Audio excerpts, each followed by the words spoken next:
right? Like we all struggle with negativity. We want to know how to live a more positive life. There's so much going on around us. And so I think that's why people are loving this book. We wrote it together. We're spreading positivity around the globe. And this channel is really to kind of highlight some areas we really call out in the book, really want to teach you all how to live more positive, and hopefully some of these things will resonate with you and you'll share it with more people so we can send that ripple out. Yeah, that's really what this is about. This is about building a community of positive people, right? And we're going to talk about what that really means as we start going through all of the principles and the steps. But I just want to really make sure people understand that this is a movement. It's a movement that we're hoping to spread absolutely all over the world, to every corner of the world. We want people to know that if you can control your thoughts, you can control your life. That is a huge, huge message that most people don't really know, or if they have heard it, they don't believe that a shift in your thinking can impact all of the other areas of your life. And we're going to prove it to you. So you have to join the community, stay connected with us, and just go on the journey with us. Yeah, I think, it's interesting because there's so many people I talk to on a daily basis, like you just said about like, you might have heard about this, you see this spoken about on social, or if you're involved in the personal development world, you'll know more. If you're not involved in personal development and that self-growth and that whole kind of area of expertise, it may sound really foreign to you. Or if you've seen it, you may not believe it. Right. I think that's really key because people kind of think, well, this is this hokey pokey stuff. And like, what does this mean? But I think it's because up until now, especially in this book, we give you such practical steps and really kind of demystify it to make it real in your life. Because, there's lots of people out there, oh, think positively and think like this and manifest your dreams. And it doesn't really work like that, I'm going to say. There's a lot more to it than that. It's not difficult, but it takes some effort and it takes a commitment, right? Like it takes a commitment.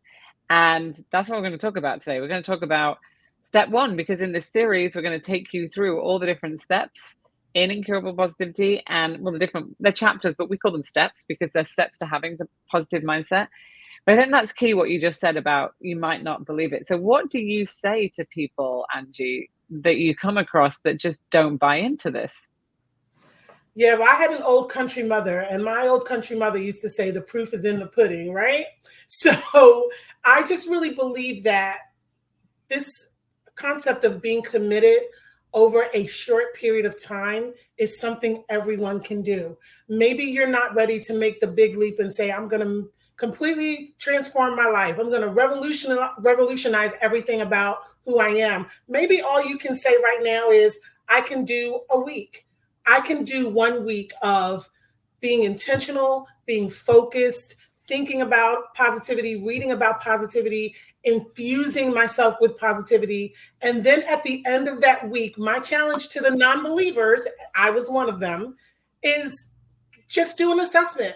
How have things changed for you? How are your days different? How do you feel when you wake up in the morning? How do you show up when you go to work? How is your relationship with your significant other or your children?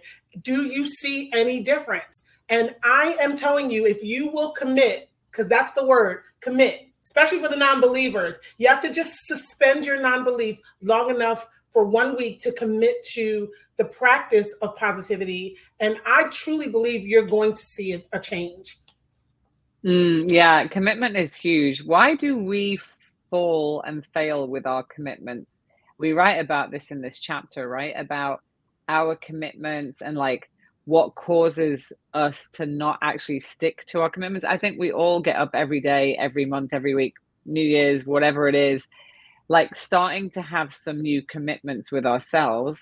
And that could be drinking more water. It could be, exercising. It could be all of whatever it is, being more present with your kids. But commitment is such an ideal of like really sticking to something, right? And so why do we fail at commitments? I honestly think it's because we just start to break our agreements with ourselves. Like we have a commitment, but then we have these agreements along the way. And as soon as we start breaking those commitments, so those agreements, we literally start whittling away at our negative self-talk, our self-esteem, and then we end up right back in that loop. So your commitment to something has to be because you really want to change something. I say that all the time, or you really want to influence, impact something, or just see something different. So my question to people when they're wavering on commitment is, what's not working for you right now? Right? What is not working for you in your life right now that if you really wanted to change it, you would? And then let's talk about that and what's getting in the way. And like, just try it for 30 days. Have a commitment to making a change in this and really check yourself and follow the pattern of where you're breaking those agreements with yourself that will then start you on this spiral downwards. I don't know if that makes sense, but I really do think it's a decision, it's a choice, right? It is, and it's a choice that you make again and again and again and again over whatever period of time you've made the commitment. So that's really important because what happens is we're very fired up at the beginning, right? You know, think about January 1st. Everybody, which is coming up soon, everybody's thinking about, oh, I'm going to make New Year's resolutions. I'm going to change this, stop smoking, lose weight, make more money, you know, get married, whatever it is. I'm going to do it this year. And statistically, 50% of people are already out of the game by the 15th of January. 50% Mm. of people are done. That's it. They're not thinking about it. They're not talking about it. It's over. And the reason is because they had all of this momentum and energy in the beginning of the year, but they didn't do anything to sustain it throughout the course of the month. By the 30th of January, a full 90% of people have already forgotten about their New Year's resolution and they're right back into their old habits. And that's really the trap of negativity, is that it does become a habit. It's your modus operandi, right? It's how you function. And, you know, unfortunately, if you don't put in the mechanisms to ensure that you stay on track, you'll just go back to whatever your default position is. And so I would say, if you're going to give this a try, whether you believe it and you haven't been successful at it, or whether you don't believe it, but you're willing to give it a week and see how positivity works for you, I would say go all in, dive all in, right? Be 100% in, you know, put sticky notes on your on your desk, you know, change your screensaver, you know, give up the news for a week.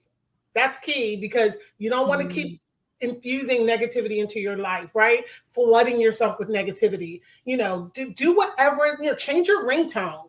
That's a great way to keep yourself reminded about your commitments. Get a ringtone that, you know, you decide with yourself, hey, this is my reminder to stay in the flow of positivity. And yes, I would suggest reading the book, only because it's just, it's a daily practice. The way we've set the book up, I think is brilliant, if I dare say so myself. I think it's brilliant because it is a 7-day process. And that doesn't mean your whole life changes in 7 days, but it does mean that you stay on track every single day for 7 days. You're in the flow. It doesn't take long. They're short chapters with some really great reflection questions in the back and some exercises in the back of each chapter that you can do. But the point is that it keeps you in the flow, right? Listening to this video and other videos like it, this is what keeps you in the flow so you don't lose momentum and say, oh, it doesn't work. Yeah, yeah, yeah, that's so good. And step one, you know, when it comes to commitment, I have the book in front of me all the time, so I'm always looking at it. But you know, a commitment should be treated like a binding contract, right? And we sign contracts and keep commitments to paying our rent, to, you know, showing up for a client, to all these different contracts that we sign all day.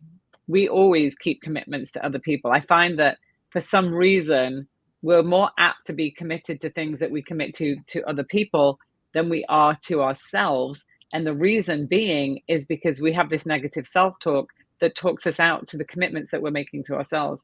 So think about that for a minute, right? How many contracts do you have in your life where you've signed and you are committed, or even if it's not a contract, you're committed to somebody else, a team maybe that you manage, your boss, you have to get something done, your spouse, your kids, whatever that is. You probably are more committed to doing things for others than you do for yourself. Most of us are like that. which is so interesting to me because, self-care, looking after yourself, you need to put yourself first. But it's because we're not really intentionally having practices around positive thinking that that negative self-talk is just going to talk you out of things. We generally see a lot of people shift and change and want to pick this up when they hit points in their life where they've hit a hurdle or it just gets too painful or they go through something that is just life shifting and then they have to change because all of a sudden they've been pushed into the direction of change. I can think about when I lost my job, when I walked into the office and I got, laid off, surprise, like out of the blue. And it was like this happened and I had to change, right? That comfort was gone.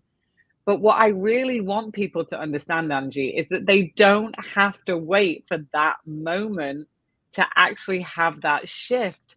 Because why would you wait to then be in desperation in that situation to make that shift when you can already get ahead of it now?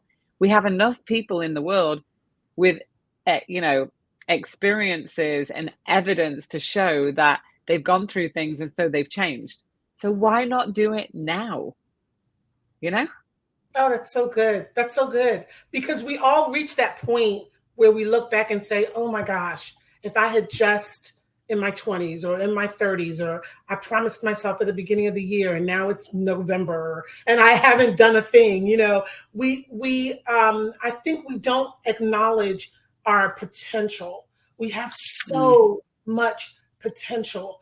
And one good thing I love about Incurable Positivity, the book, is that it isn't just saying, oh, your life is a mess and you need to fix it. You might have a perfectly great life. I mean, you might have a great job, great spouse, great kids.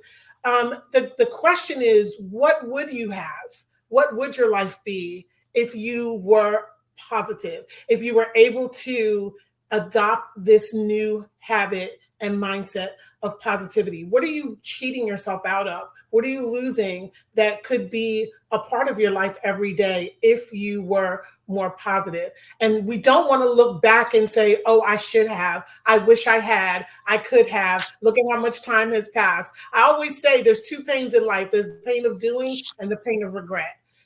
Doing is difficult. Yes, it is. It's a commitment. You have to be intentional. You need to read and journal and meditate and all of that. So yes, there is pain in doing, but it is so much less painful than the pain of regret, because regret never leaves you. It's there till you draw your last breath. And regret is Mm. is is mean. It's evil. It says, oh, look at what you could have done. Look at what you could have been. And so I just believe in maximizing my potential. I want to do everything I can while I'm on this earth. And I know the only way to get there is by having this positive mindset. Would you agree with that? Is that too far? Oh, oh no, 100%. Yeah, yeah, 100%. And like one of the questions on page 27, I'm just looking at it. It's like, what would being more positive bring in your life? That's a question to ask yourself. What would being more positive bring in your life? You generally don't get, oh, less money, worse relationships. Like whenever I ask anybody that question, they always come up with a list of like five inspiring high energy thoughts of how it could impact their life, whether that's just, a better relationship with their kids, whatever it is, like less complaining, more contentment. So, really, this idea of what, commitment to is like asking yourself, are you really committed to living a positive life? And if you are and you want to grow, then having a commitment to really starting to understand your thoughts and how your thoughts create that is really important. And just committing to wanting to train your thoughts to be more positive. It's that simple. And then, another question that comes up from the book is, why is my commitment wavering in this area? Like, ask yourself that. If you've started a gym routine and you're like, you haven't been for 3 days, ask yourself, talk to yourself, why is my commitment wavering in this area? And see what comes back to you, right? Because generally, your brain is you're going to get an answer to that, and it might be an answer that's going to actually surprise you, right? Like, oh, I'm tired, or there's just too much, or I don't have enough time. These are all thoughts that are derailing you, right? And so that's why that commitment is so key, and like just breaking it down into small agreements with yourself so that you can then achieve something and then achieve another, because then you just build this momentum. When you have momentum, it's easier to stay committed to anything, don't you think? Absolutely. And I did this exercise that you're talking about right here, where I sat down and said, okay, why am I not committing to my gym routine? Why? I love it. When I'm there, I have a fantastic time. I'm freakishly strong. Didn't know that. Discovered that I can like lift a piano all by myself.